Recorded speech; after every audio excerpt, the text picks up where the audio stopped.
India. More diverse than the continent of Europe.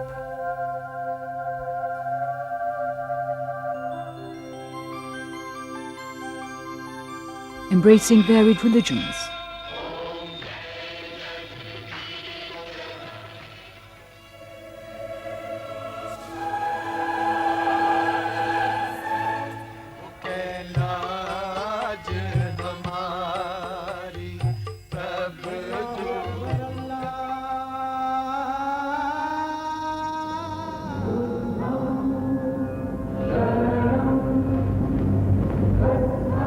Its 800 million people speak in 1,652 languages and dialects.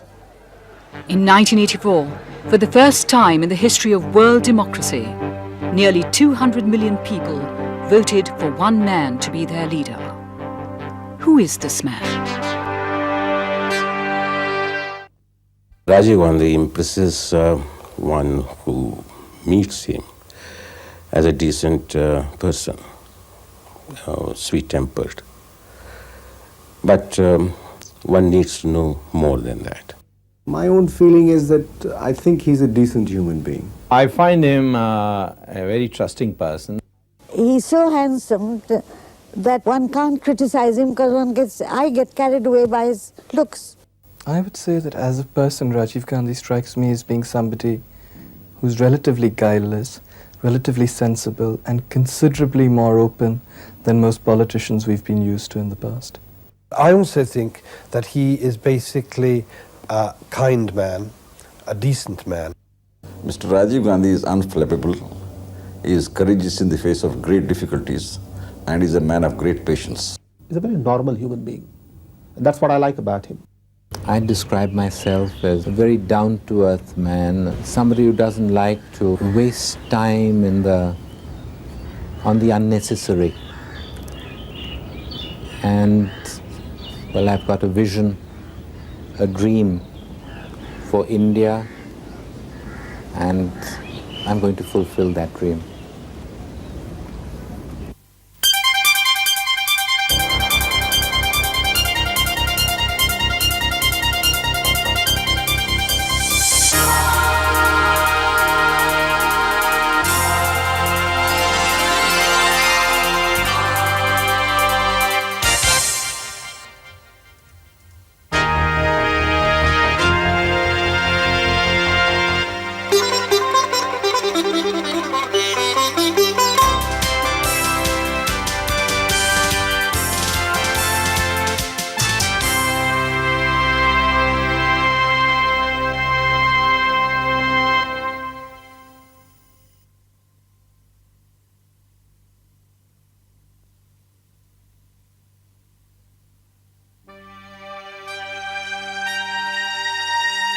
A descendant of India's first political family, Rajiv Gandhi, a former airline pilot, entered the political arena as a member of parliament barely 3 years earlier.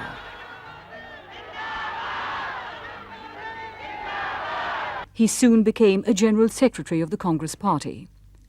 Commentators suggest that his mother, Prime Minister Indira Gandhi, was grooming him to succeed her after the death of her more politically ambitious younger son, Sanjay, in an air accident. Observers saw him as her most obvious successor. The only one who didn't was Rajiv himself. I've never thought of being Prime Minister. I've got a job at the moment of building up our party, and I think I've done a fairly good job in the past 2 years. He must have thought about it, they asked. It's the sort of thing every politician does think about. Yes, but I think it's too far removed to think about. We have a very good Prime Minister. But suppose, for some unknown reason, Mrs. Gandhi couldn't continue as Prime Minister. Would he be willing to take up the reins then? I don't think that question's come up at the moment. If it comes up, we'll look at it then. The moment came only 6 weeks later, when his mother was brutally assassinated by her own bodyguards. The Congress party anointed Rajiv as their leader. That I will faithfully and conscientiously discharge my duties as Prime Minister for the Union. And the Indians gave him the biggest mandate in the history of world democracy. I think they were shocked by Mrs. Gandhi's death, and they really felt the country was on the throes of disintegration if they didn't give him strength. And that's why they gave him such an overwhelming mandate, which they didn't even give to Jawaharlal Nehru.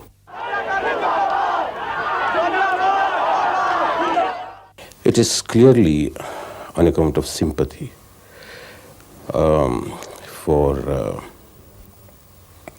an orphaned person. The fashionable view of Rajiv Gandhi's mandate in 1984 is that he won because of a sympathy factor, that the nation was traumatized by Mrs. Gandhi's assassination, that people felt sorry for him as, somebody who'd lost his mother, and that therefore they voted him into power. This is the view I've always found somewhat simplistic. I don't actually accept that. I think he won essentially because he represented change. It was basically for continuity, which was that he was the heir to Mrs. Gandhi, and also one for change, which he represented in terms of his youth, his energy, a different kind of person than the old-style politician which we had gotten used to. Well, they expected change, but they expected that the basic policies, the goals, the value system that Gandhiji and Panditji had established should be maintained. Although Rajiv Gandhi did not specifically campaign for change, his youth and personality personified it more than anything else. Never before had an untried and untested leader captured the imagination of an entire nation so powerfully. Not since that midnight hour in 1947.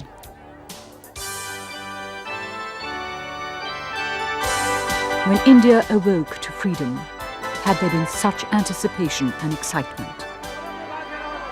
A moment comes, which comes but rarely in history, when we step out from the old to the new, when an age ends, and when the soul of a nation, long suppressed, finds utterance.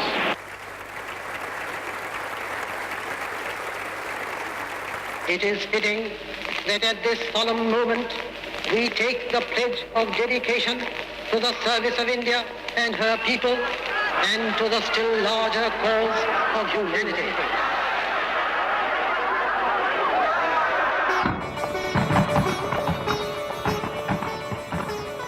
It was the New Year's Eve of '85.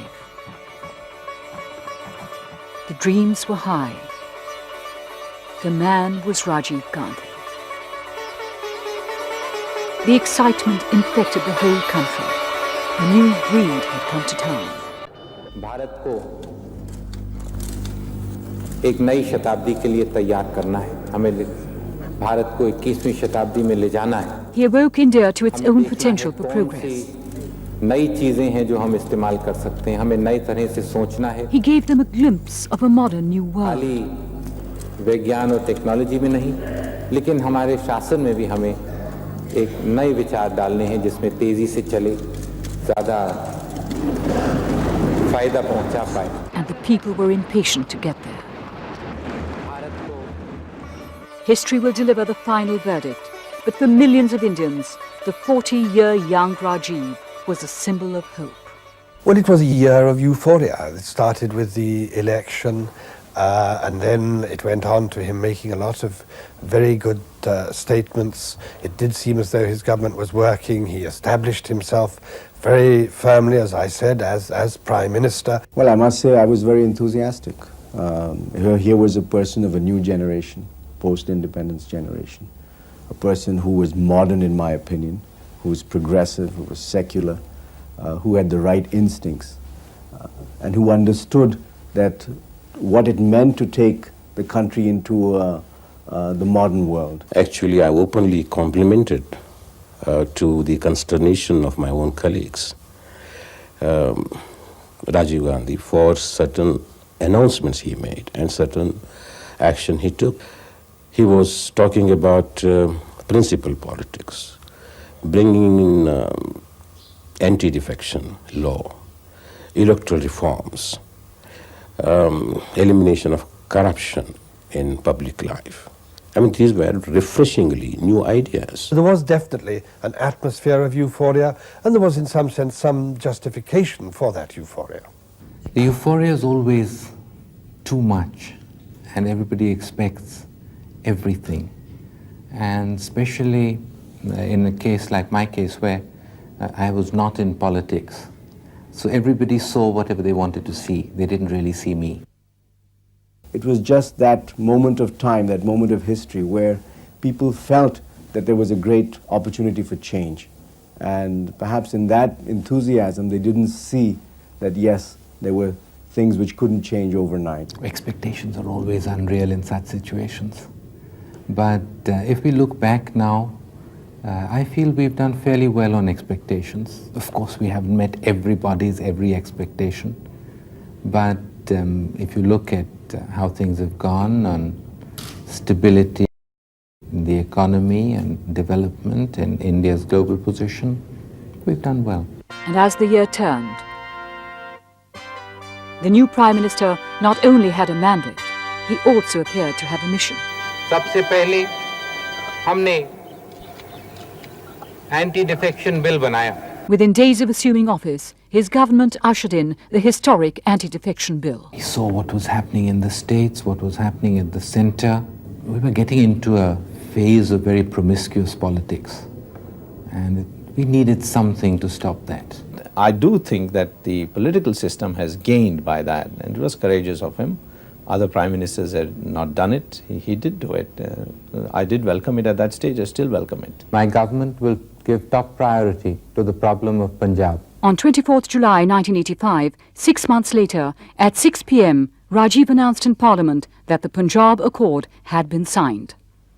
In political terms, it represented a major breakthrough. Sikh terrorists in the sensitive state of Punjab had unleashed an orgy of violence in support of their demand for a separate homeland. By signing the accord with the moderate Sikh leader, Sant Longowal, it seemed that the country's most serious problem was finally nearing a solution. I think the signing of the accord was a great achievement for a problem which had been stuck for so many years. He might have had some reservations from other members in his cabinet, but I think he pushed it through. Punjab Accord was good. It was the only way of having a solution in Punjab at the time. I'm very clear about that. We made one mistake only on it. It was the first accord we signed, and the mistake we made was the accord hinged on one person. It hinged on Sant Longowalji. The assassination of Sant Longowal, barely 3 weeks later, by Sikh extremists, was a mortal blow to the prospects of peace in Punjab. When he was assassinated, we knew that we were going to have trouble with it, and we did have trouble. Then the Punjab elections took place, which was another very great achievement in spite of Longowal's assassination. And you had a government in Punjab. And Rajiv was very magnanimous in a way of saying, well, this is maybe the Congress is lost, but it's a victory for the country, which was wonderful. But from that date on, things started going wrong. The rest of the Punjab Accord was not lived up to. The Chandigarh was not transferred at a particular time. Things just went awry. I know we are accused of not fulfilling this and not fulfilling that. The most obvious one is the Chandigarh one, where they say that we should have transferred Chandigarh. But if anybody reads the accord, it says very clearly that Chandigarh will be transferred simultaneously with the transfer of territory in lieu of Chandigarh. The Chief Minister of Punjab specially asked me that Chandigarh should not be transferred because he was not in a position to transfer the territory.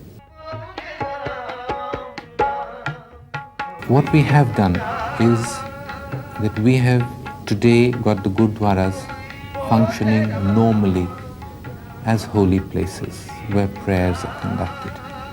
The Golden Temple has the full Maryada restored, and in no Gurdwara are there terrorists hiding and taking refuge anymore. 3 weeks later, on India's Independence Day, 15th August 1985, at Red Fort, Rajiv announced, मैं आपको आज बता सकता हूं कि कल रात को, बल्कि आज सुबह करीब 2:45 बजे एक समझौता हुआ है आसाम के विद्यार्थियों और भारत सरकार के बीच में. Another serious internal problem caused by ethnic tension and violence in the northeastern state of Assam. The finalization of that accord was another breakthrough. Improvement in productivity, absorption of modern technology, and fuller utilization of capacity must acquire the status of a national campaign. Simultaneously, Rajiv ushered in rapid-fire economic liberalizations, announcing his intention to lead India into the high-tech world of the 21st century. By removing controls and bureaucratic bottlenecks that had cramped economic progress, he gave India's traditionally sluggish economy an aura of dynamism and direction.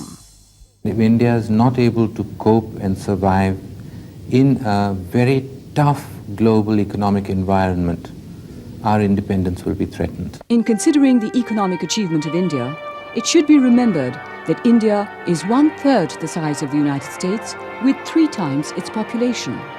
When India solves problems, it solves the problems of 1/5 of humanity. So it's very essential that we strengthen our economy to cope with these global challenges. And if India is to take its rightful place amongst the leading nations, then we need a strong economy. And that's what we've been doing. Soon Rajiv's presence was felt overseas. His first major foreign visit as Prime Minister was to the USSR on the 21st of May 1985. Even though a relative unknown by international standards, Rajiv scored one measurable and dramatic success. He quickly developed a rapport with Mikhail Gorbachev. When I speak with him, I find him very open and forthcoming. Mr. Gorbachev, when I first met him, incredibly, I found that his thinking was very close to mine. The problems that he saw in the Soviet economy were very similar to what I found in mine, in India's here. What we were both looking for was a much more democratic international environment. We were not looking to build blocks to challenge others or to strengthen this block and be one versus another, because we felt that that was not the way civilization should move. Within 3 weeks, he had met and been welcomed by the leaders of the 2 superpowers.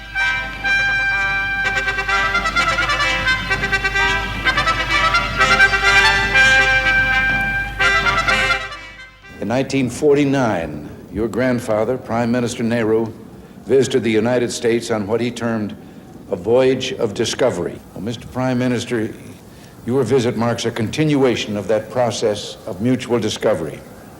India is an old country, but a young nation. And like the young everywhere, we are impatient. I am young, and I too have a dream. I dream of an India strong, independent, self-reliant, and on the front rank of the nations of the world in the service of mankind. I am committed to realizing that dream through dedication, hard work, and the collective determination of our people. For the first time, an Indian Prime Minister was accorded a standing ovation by both houses of the Congress. Clearly, the Americans were bowled over by India's Rajiv. And Mr. Prime Minister, I'm happy to report to all present this evening that although a few years separate us, just a few, we hit it off, and just as with relations between our countries, I predict good things ahead. It's difficult to say why 2 people hit it off. I found President Reagan very straightforward, very honest. He was interested in a few things, and he was really interested in those, and he wanted to get them done. If he wasn't too interested in something, then it didn't seem to bother him too much.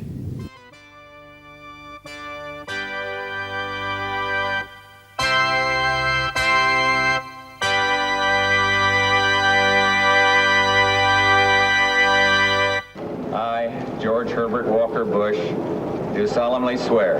I find him a very open man, very forthcoming, much more international experience than his predecessor.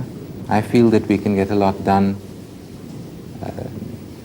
for not only the US and India, but for reducing global tensions and moving things in a proper direction. And I speak confidently for the President that the relationship between the United States and India is really at its almost at a beginning of a new day, a good day.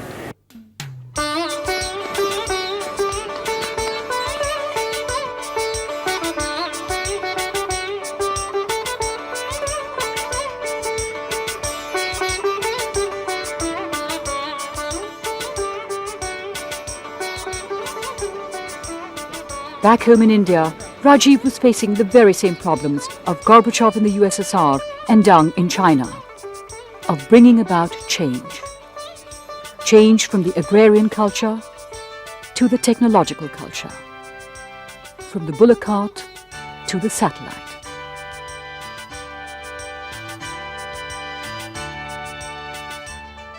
We've tried to use technology to change the daily lives of our people. Why was it that we could launch a satellite and make rockets, but we couldn't give drinking water? And we found that it wasn't a lack of technology, it was a lack of being able to apply the technology at the right point. The system wasn't working. And that's where the technology missions came in. He has basically said to the nation and to me and all our technologists that we will give drinking water in 5 years. We will have immunization in so many months. Technology for expediting the process of literacy. I want telecom in the country. So he has said, use technology to deliver on this. For the first time we find that results are actually showing. Technology is arriving where it's meant to go and where it's best, where it's most needed to the weakest people in our country.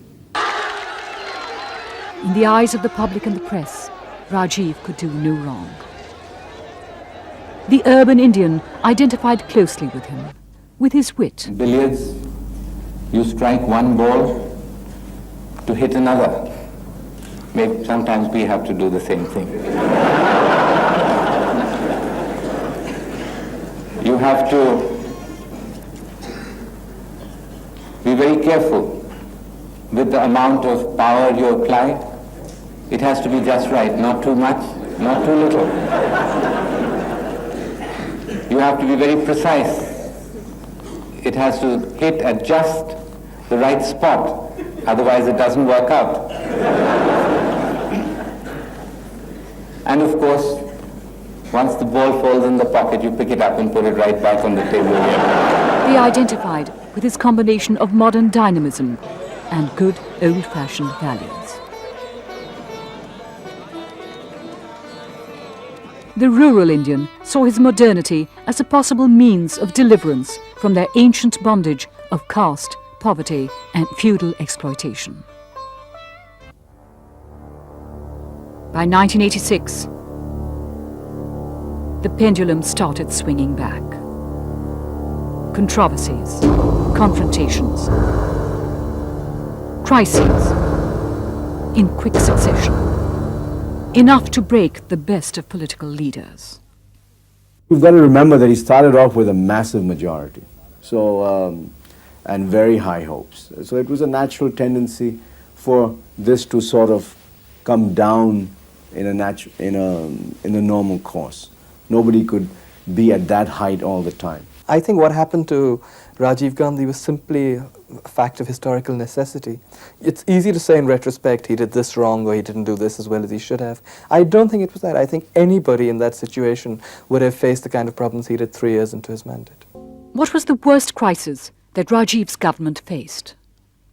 To my mind, I think the worst political crisis was Bofors.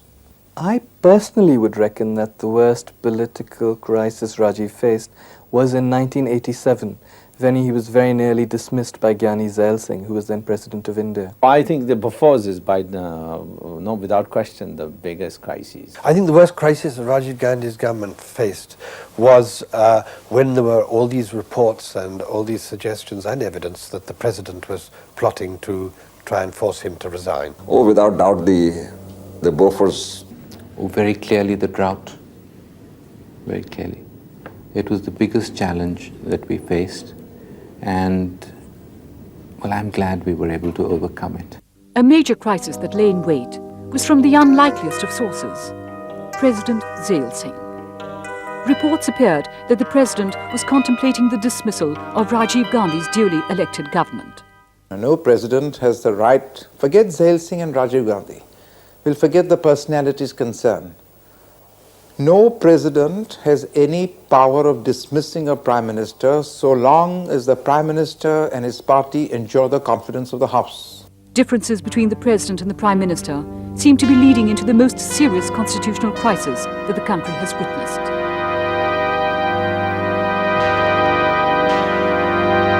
I think the Zail Singh crisis with Rajiv was set off really by very small things, personal things, where I think Zail Singh perceived that he was not being treated properly by Rajiv, not being briefed after he returned from foreign trips. We had some problems on issues, some differences on constitutional matters, but our personal relationship was quite good.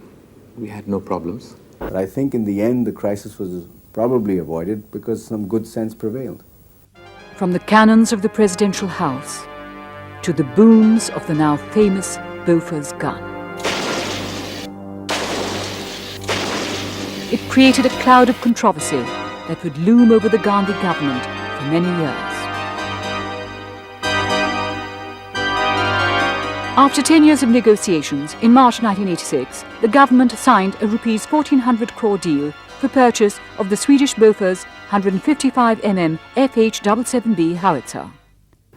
The army is very happy with the gun, and under the particular circumstances, keeping in mind the type of weapons that are available to our, those who threaten us, the army decided that the Bofors was the best weapon available for the price. The price was rock bottom compared to any previous Bofors sale. I have not the least doubt that the country has got a very good gun at a reasonable price. I do not believe at all that the price could have been reduced.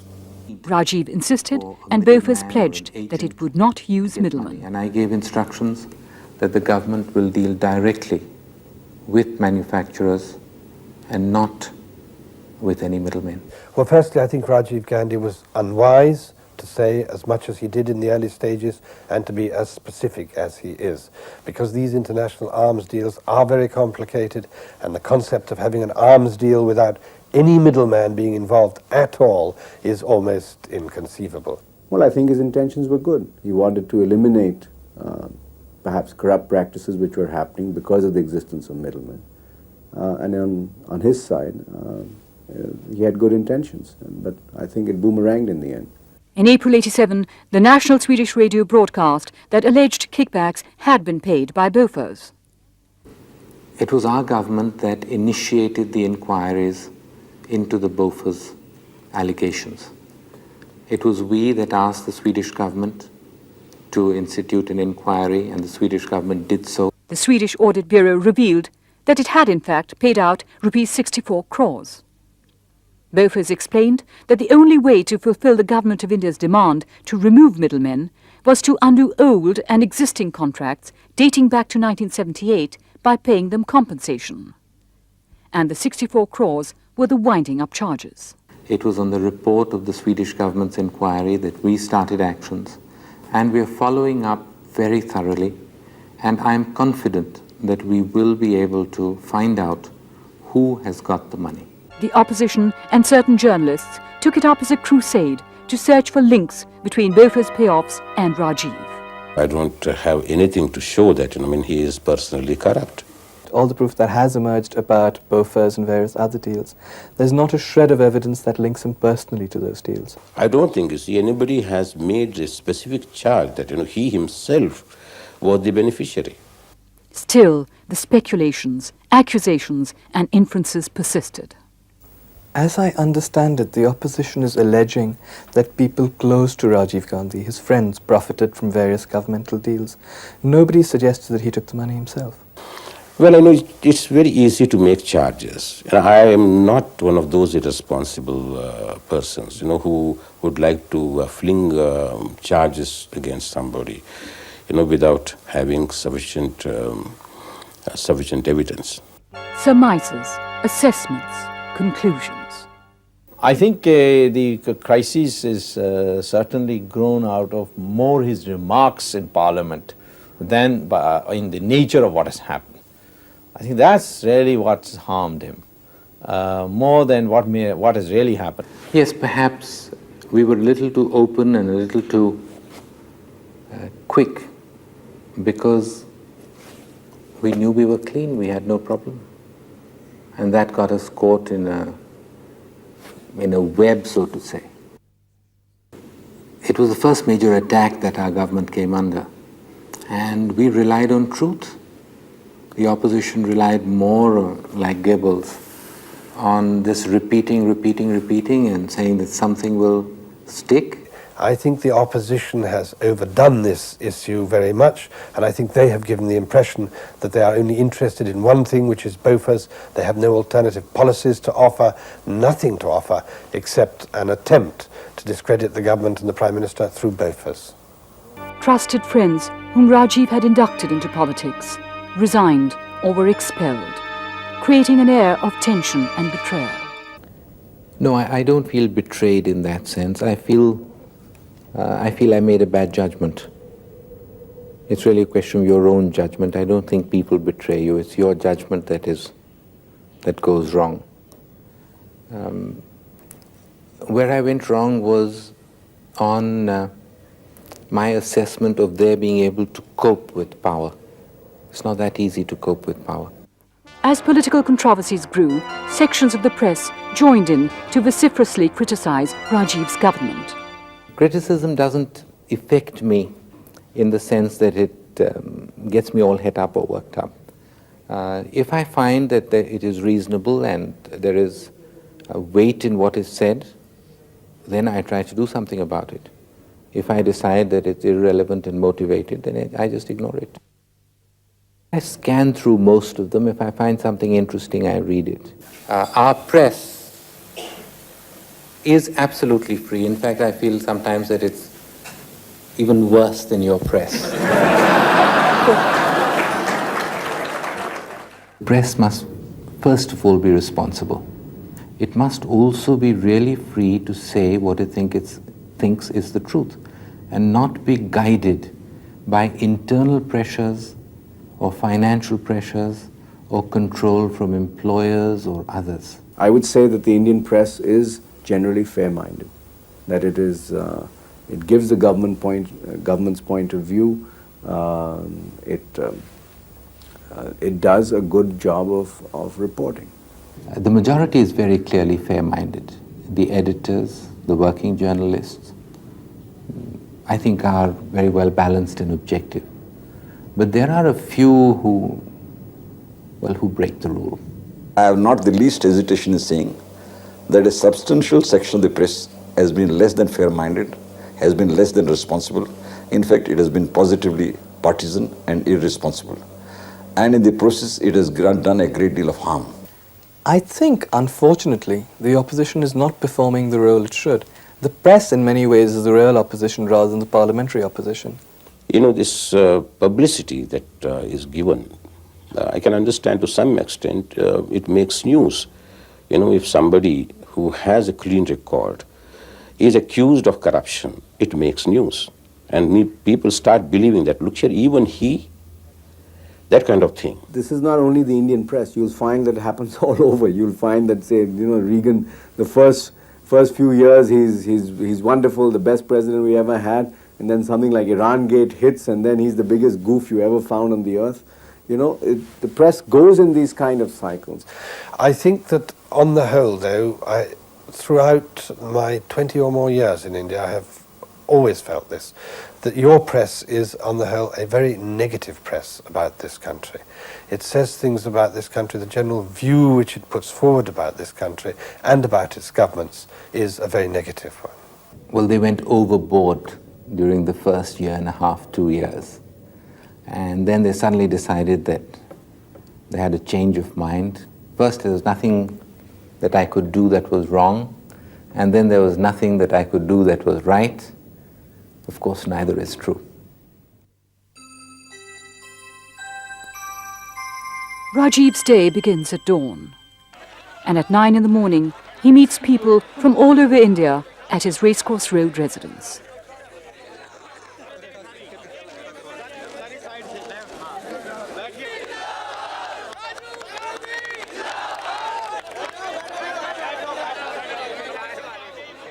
This is known as the morning darshan.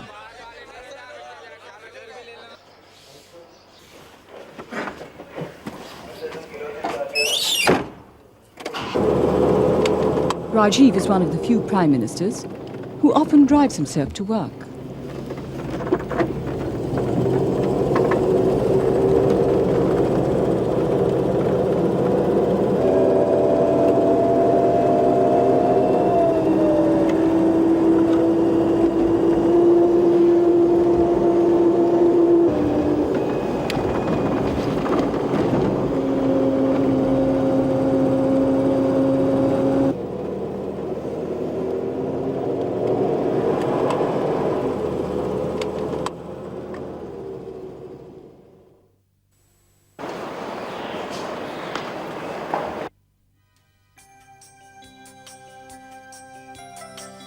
In his Parliament House office, he sits at the same desk once occupied by his grandfather.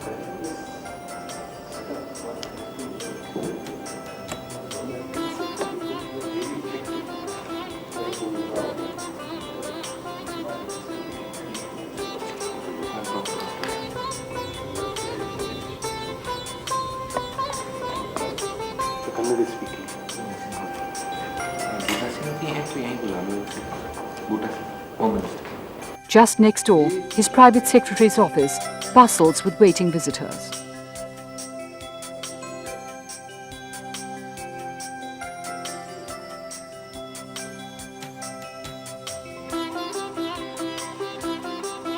His flying office travels with him.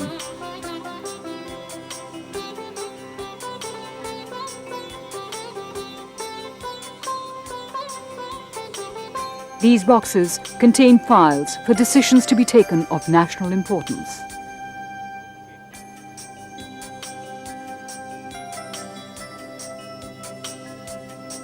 The job as Prime Minister also requires inexhaustible energy and vitality.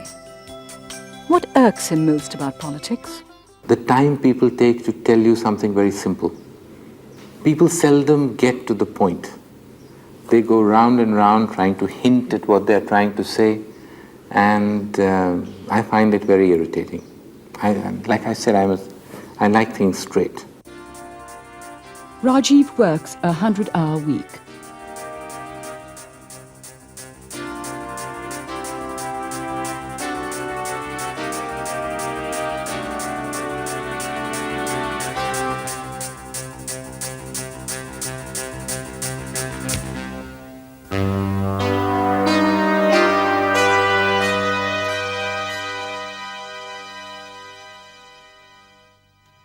With Rajiv behind the wheel of a car, they often tour 22 hours a day without rest, visiting remote, isolated backwaters that were seeing their Prime Minister for the first time.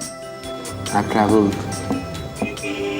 so much in India because I wanted to see the problem for myself. See what's happening at the village level, in the tribal areas, in the remotest areas. And unless you do that, you don't know what's happening. Because from Delhi, sometimes things look very simple. But once you go out, you see immediately what's happening, what's good, what's bad, where the weaknesses are, where the corrections are to be applied. And by going around, I feel that we have been able to change a lot of our programs. Since October 31st, 1984, there have been no more quiet weekends with his Italian-born wife Sonia and children Rahul and Priyanka. When Rajiv was propelled into Prime Ministership, unwarned, the intensely shy and private Sonia was suddenly pitchforked into the position she would have least wanted, the target of national and international curiosity. Earlier, she used to enjoy her domestic anonymity, laugh more easily. But today, with her husband the #1 target on terrorist hit lists, heavily armed security dogging their footsteps, her home turned into a grim and forbidding fortress, her children unable to lead normal lives, Sonia withdrew even deeper into her shell and inevitably turned into an enigma. Sonia is a very private person. She doesn't like the limelight, she doesn't like the publicity that political life has, and she just doesn't want to be involved in all that. She loves her family, she loves the family life, and I think she's fighting very hard to see that the family remains a family and doesn't weaken in any way because of, well, my being Prime Minister. Although fluent in Hindi, only twice has she spoken publicly.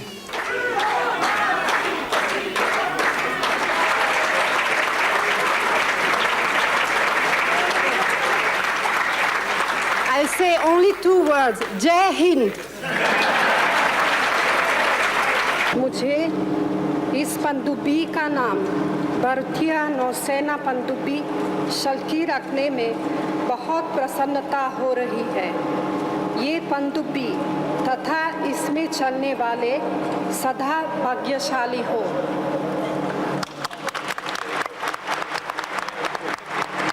Highly speculated about by the press and the classes, perhaps due to her insistence in maintaining her privacy, in denying the curious access to her quotes. And yet, the masses, the villagers, view her quite differently, as is apparent.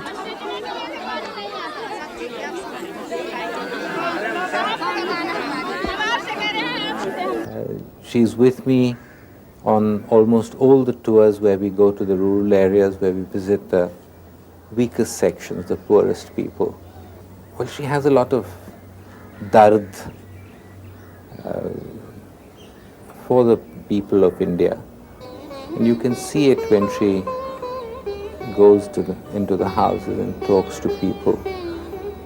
Sonia has also adapted very well to life in India, not just living, but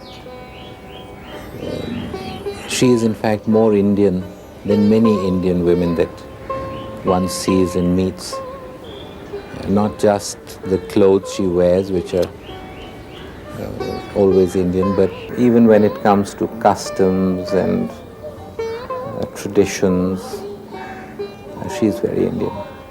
I think she learnt it all from my mother. And in some things, I think she knows even more than I do. Both Reagan and Gorbachev have frankly admitted to discussing political problems with their wives. Does Rajiv do the same? No, never. I haven't.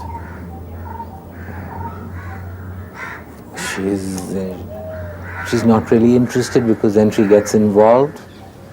And, well, we just decided that we would keep these things apart. I don't think she likes politics, but she gives me full support in my work, in what I am doing, without being involved in it in any way. The only thing that she does do is she goes to Amethi. She looks after some of the eye camps and medical camps in Amethi. But not even the Amethi politics. Despite domestic problems, many of which are endemic to a country as vast, populous and diverse as India, on the world stage too, Rajiv took initiatives on disarmament. His struggle against apartheid strengthened India's role as a leader and spokesman for the Third World.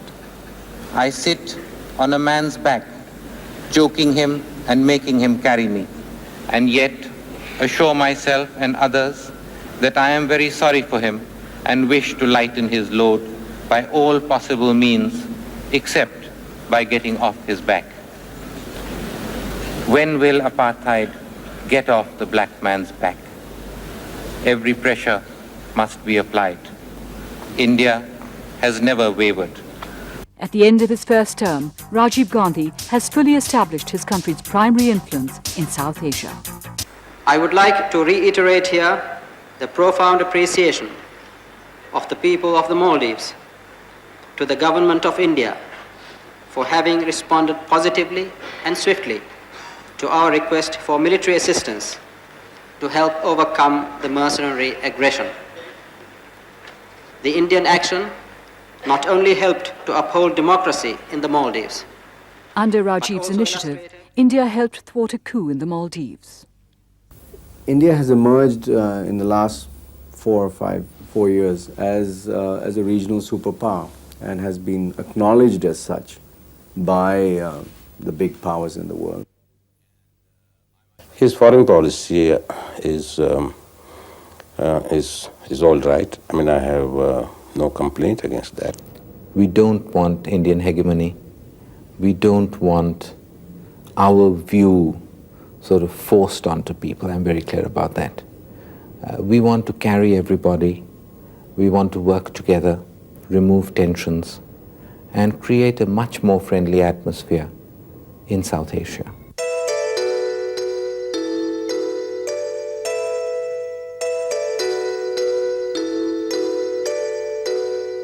I represent a new generation in India. I was but a boy at the heyday of Sino-Indian friendship. I was still a young man when differences were converted into conflict. I have grown in a world which has not benefited but only disadvantaged by the estrangement between India and China.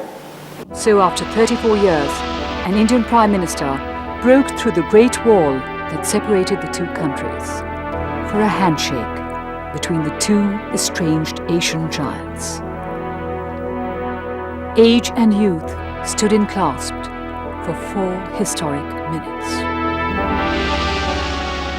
Rajiv had succeeded for the first time in normalizing relations with both China and Pakistan. Countries that have been at war with India in the past and with which it still has emotive territorial disputes.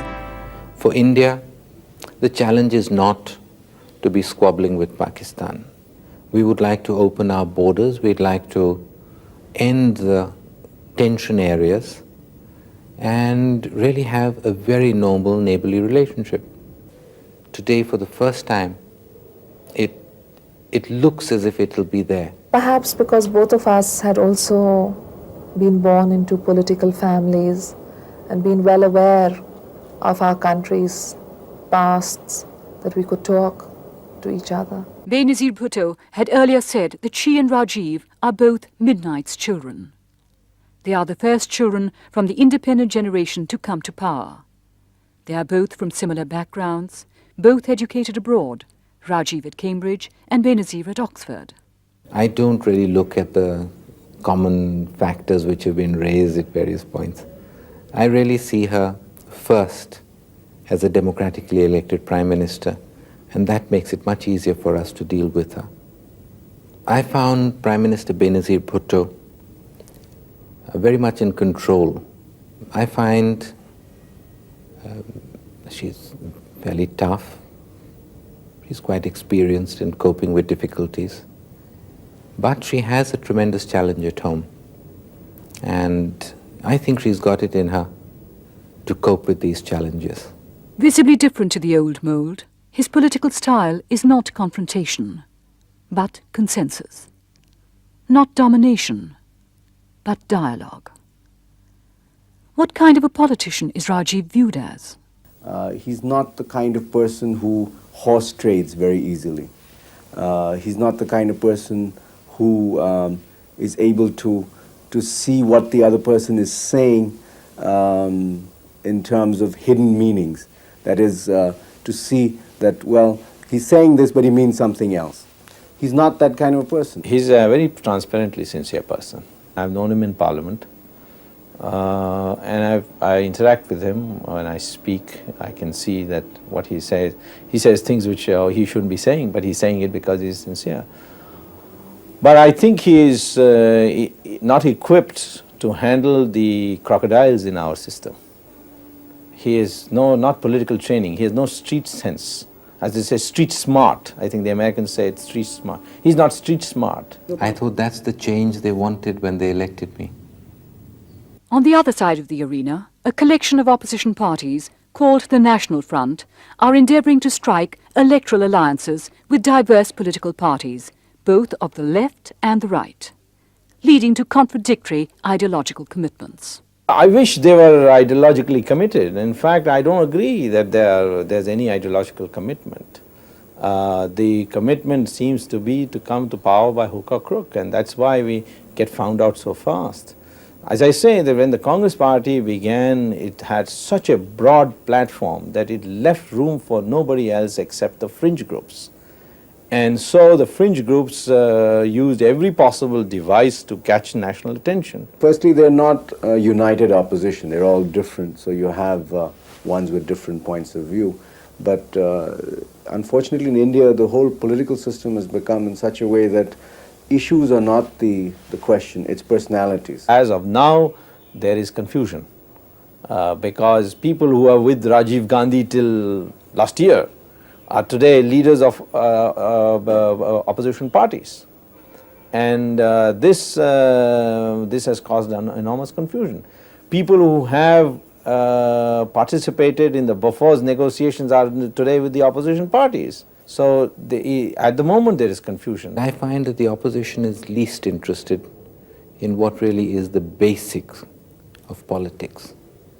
They're more interested in maneuvering, manipulating, and very raw power struggles. The opposition also faces a serious crisis of leadership.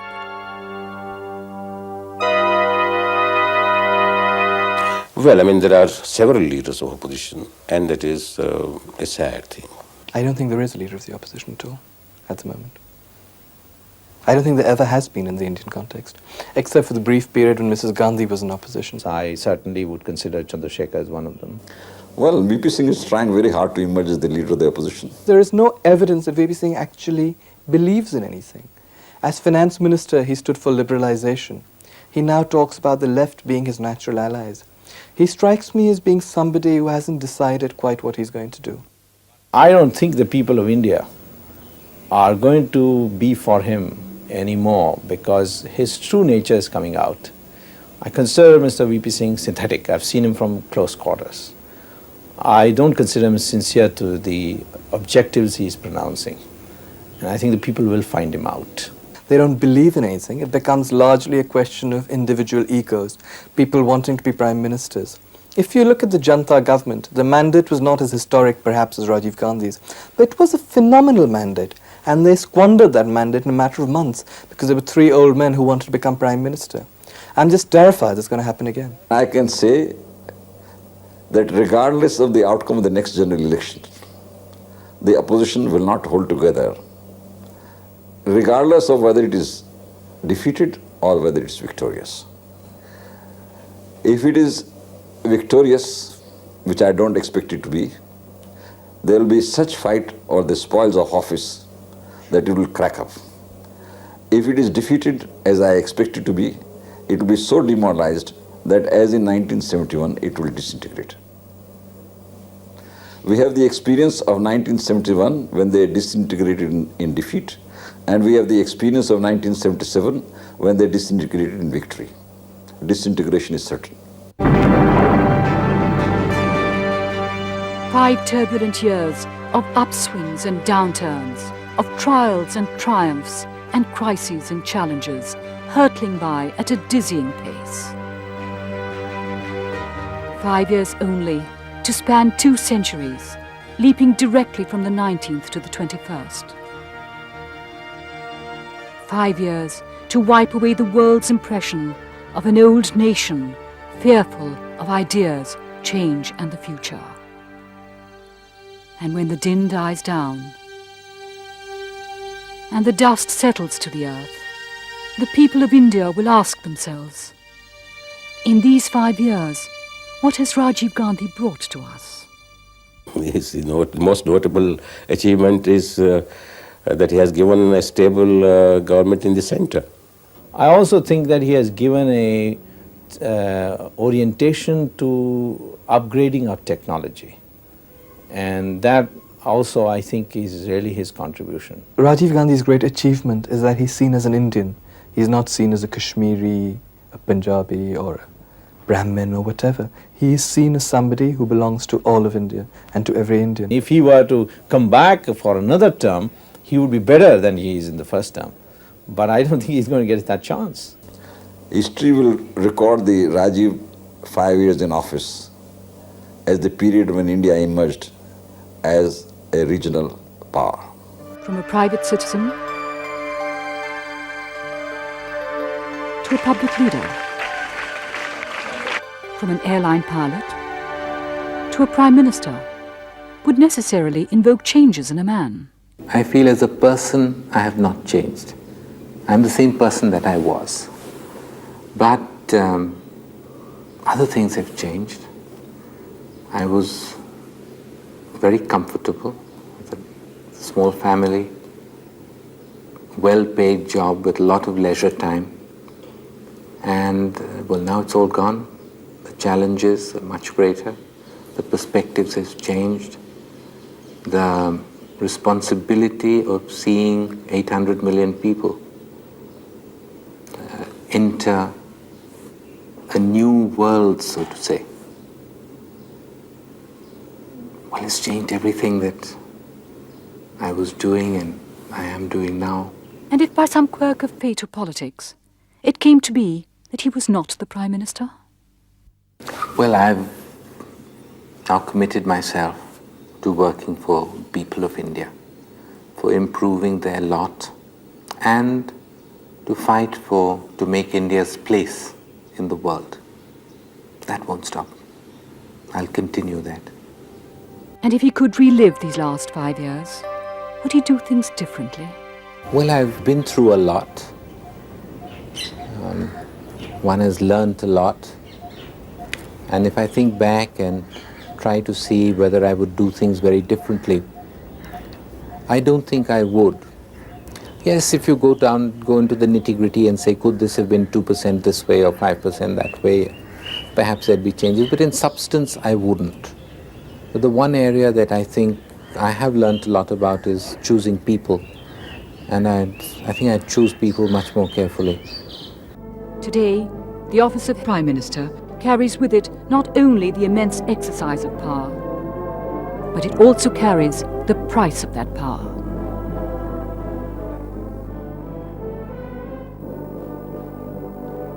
A daily confrontation of one's mortality.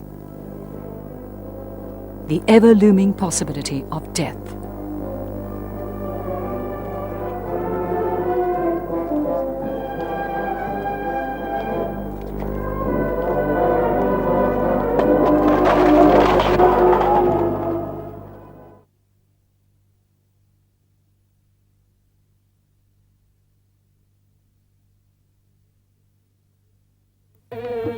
There have already been 2 attempts on his life.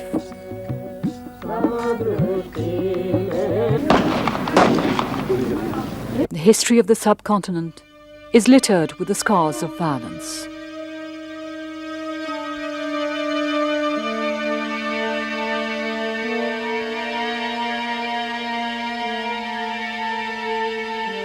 Here, the living are pilloried and the dead are canonized. Statues, memorials, mute symbols to remind us of the heavy cost of power. Is there some principle of nature which requires that we never know the quality of what we have till it is gone? As the target of secessionists, Rajiv Gandhi has lived and faced the last 5 years with death threats and danger. Living under terrorist threats or threat of death has never really bothered me at all. I've not let it interfere with my functioning or my thinking or put any pressure on me at all. Yes, it's caused inconvenience because of the security arrangements and other problems. But if it comes to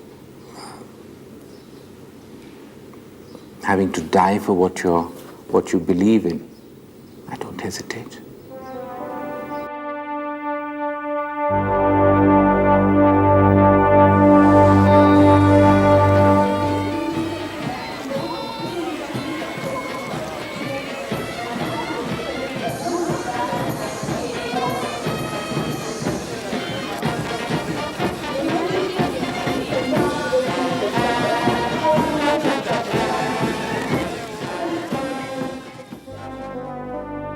I have a dream for India, where India is back in the leadership of human civilization, like it was 1,000 years ago, perhaps more.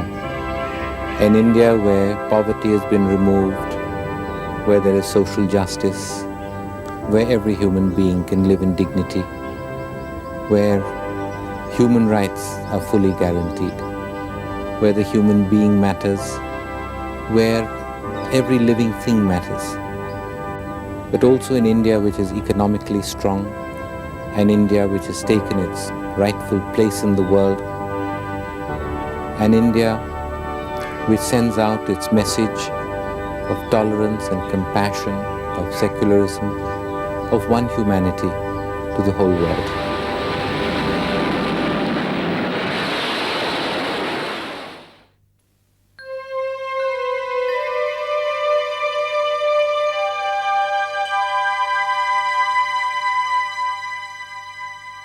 He well knows what snares are spread about his path, from rivalry and power play in the game of politics.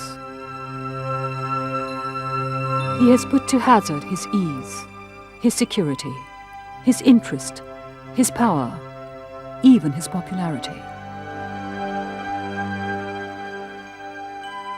Induced by his goals, produced for his mission, he knows obloquy is the price of glory, calumny the price of triumph. There is no easy walk to freedom, no looking back.